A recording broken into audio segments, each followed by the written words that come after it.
Now to our special report.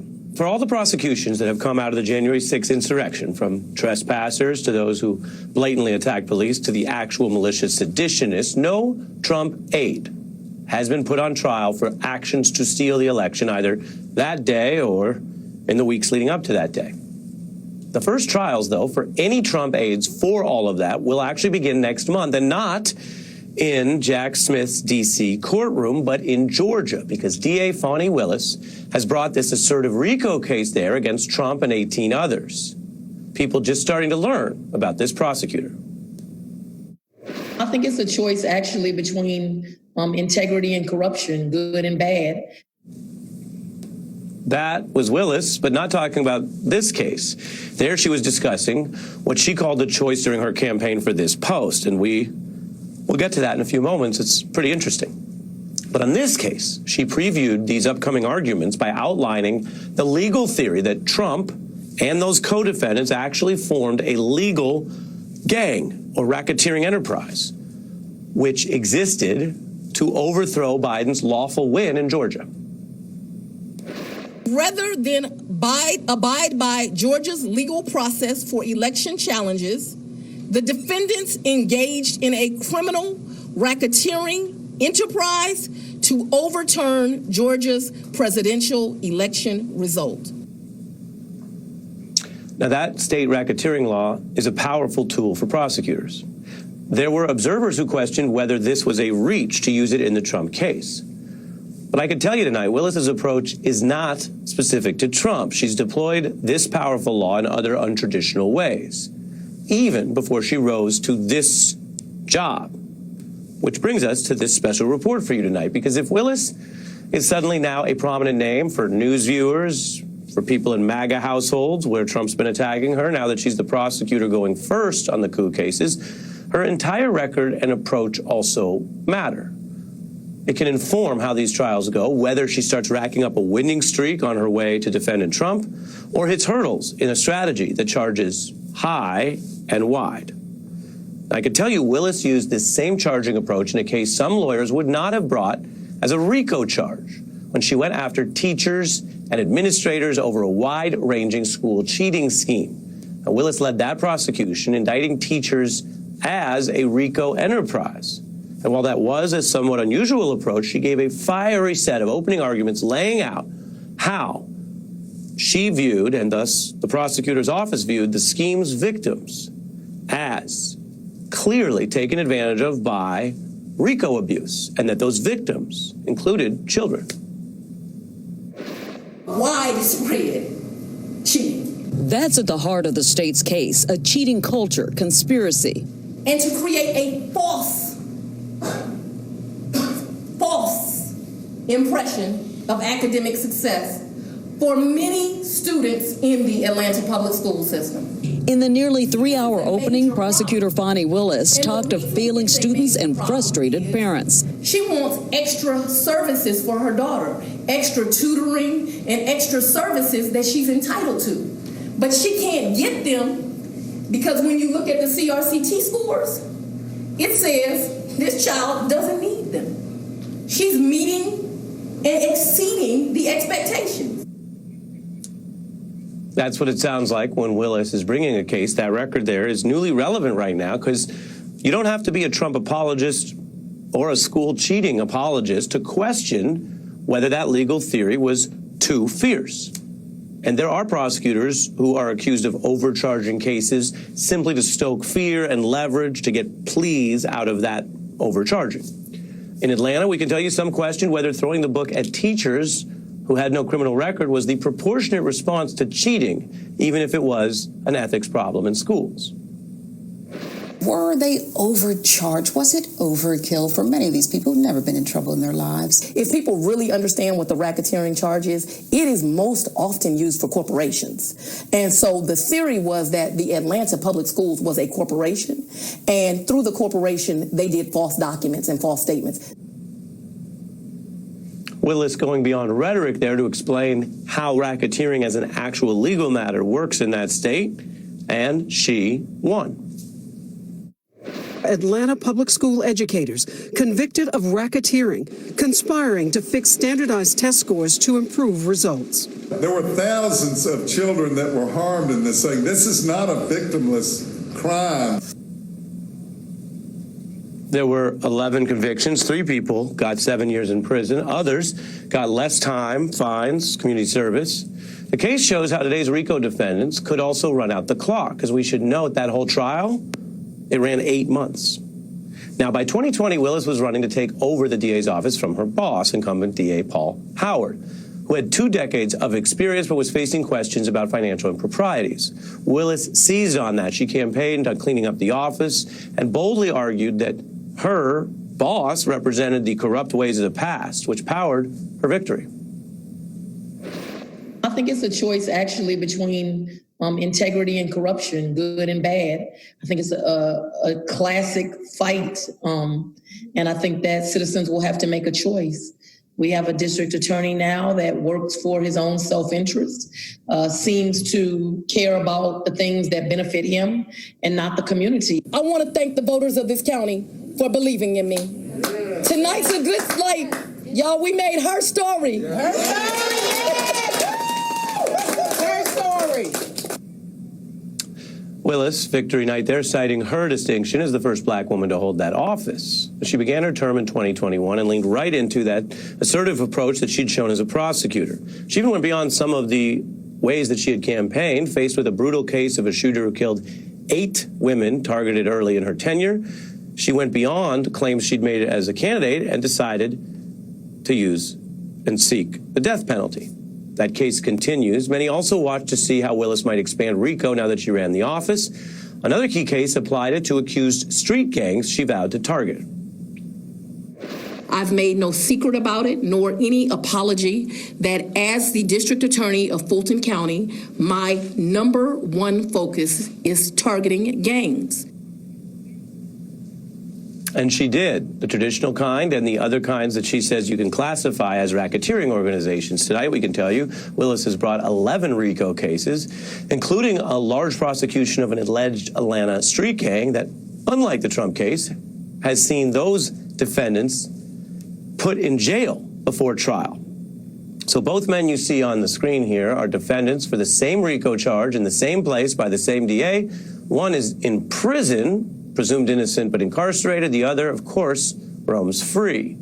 That case also controversial because Willis cited apparent fiction and song lyrics as truthful evidence, drawing criticism from both free speech advocates, civil libertarians, and civil rights leaders who said that approach, along with other racial discrepancies in the jurisdiction, were wrong, that black defendants were not being treated fairly, a double standard that, of course, relates to Atlanta's history as well, and who is incarcerated before trial in the bond system. I can tell you Willis has faced down those critics, vehemently pushing back on the idea that anything about her work or her background would accept any discrimination. I'm an HBCU graduate, Howard University Bison. My father is a former, and I guess always, a Black Panther. I take a lot of pride in being black in America. And in our special report here, this is a significant part of her history, part of it that she, of course, brings up, but also helps you show a little bit of who she are and who she is and how she got to this place. Because her father was a member of the Black Panther Party at one point, seen as a militant and often anti-law enforcement group. His legal career was on the other side of what Willis does now, a former Black Panther, a criminal defense lawyer representing defendants against prosecutors, as the New York Times reports. We actually found footage of Mr. Willis, a rising advocate in that movement. And we're going to put it in the context of that era because he was discussing how people that he worked with in that civil rights resistance saw police like LAPD as the enemy and how he was inspired by Malcolm X and MLK. We considered LAPD to be the enemy.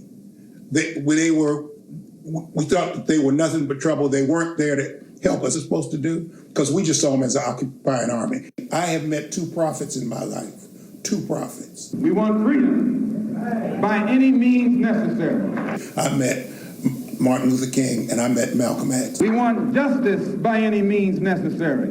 We want equality by any means necessary. Dr. King could get us so riled up. He had charisma. I don't know how to explain it, okay? You just believed in him. We've got some difficult days ahead. But it really doesn't matter with me now, because I've been to the mountaintop. That view, what you hear there, was a formative influence on Willis as a parent and a lawyer. In fact, Fani Willis first learned about court from that defense side of the table. She went with her dad to the courthouse often, as early as elementary school, the Times reports, an exposure and guidance that was crucial. And she emphasized that she was raised by a single father, and so her heart is always with fathers, she has said.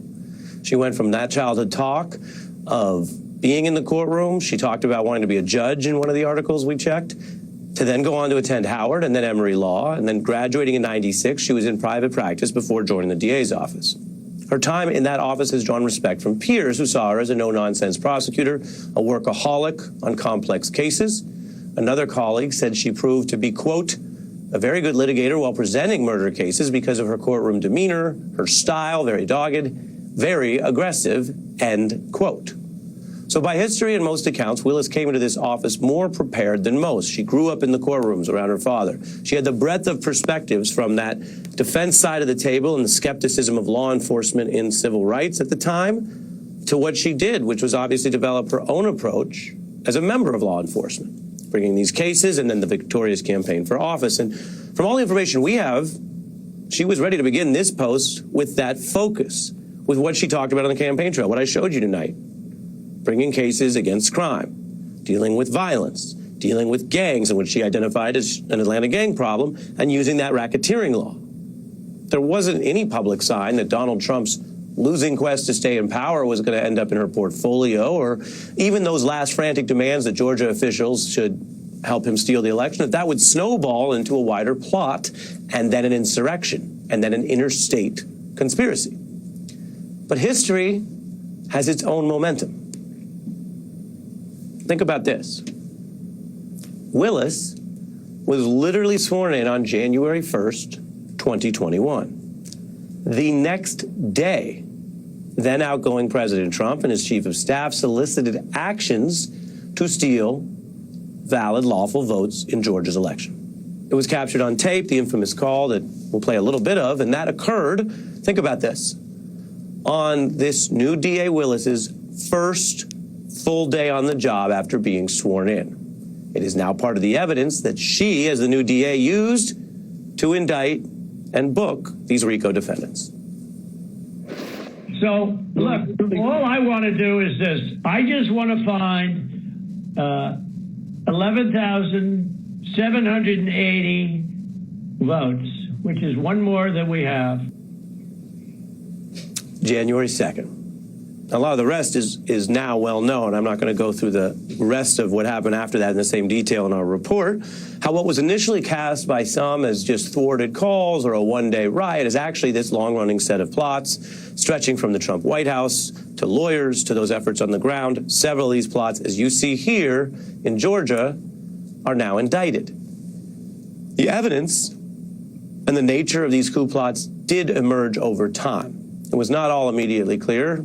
Most things aren't immediately clear, and if you think you understand something immediately, that may be a sign you don't understand all of it.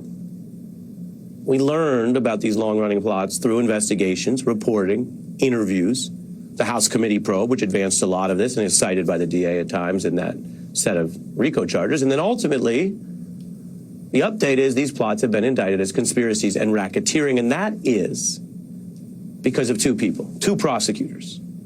That is not a structural thing or a macro thing or a fate thing. That choice to do what had never been done before as a matter of history and precedent is that two prosecutors decided this was a time to act and not defer. And if that meant making precedent, so be it. If it meant risking their reputations, their legal careers, if the thing goes sideways, if it meant risking how they're viewed by those peers, in her case, some praising her, so be it. Willis vowed she was going to do the, quote, right thing no matter how long it took or what public scrutiny came. I don't care if the world is watching. I'm going to do it because it's the right thing to do. Yeah. And here we are.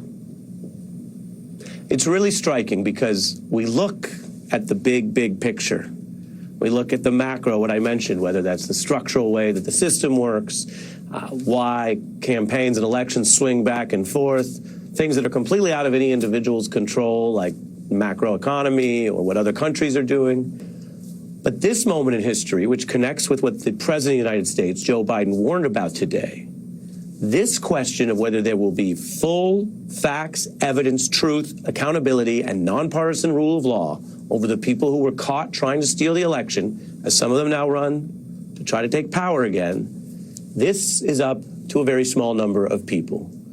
We did a special report, you might recall, about Jack Smith and his history on this, and now we present this to you to understand where this particular DA has come from, because more than anyone else in the nation, these two prosecutors, and with the first coup case coming, this DA Willis RICO case starting next month, these are the people who have risked a lot because they say they have the goods and the evidence of the conspiracy or the racketeering to overthrow the government, and they say they won't stop till they bring their case and prove their case and convict these defendants so that they go to prison rather than back into government. That is our special report we wanted to share with you. We have a lot more coming up in the hour, though, including the Biden administration going after another big tech company, this time Jeff Bezos, in that pressure campaign and a very serious monopoly case. We will explain, but coming up first, an update on the Trump fraud trial we've been discussing and why his whole business empire is rocked. We'll get into that. Stay with us.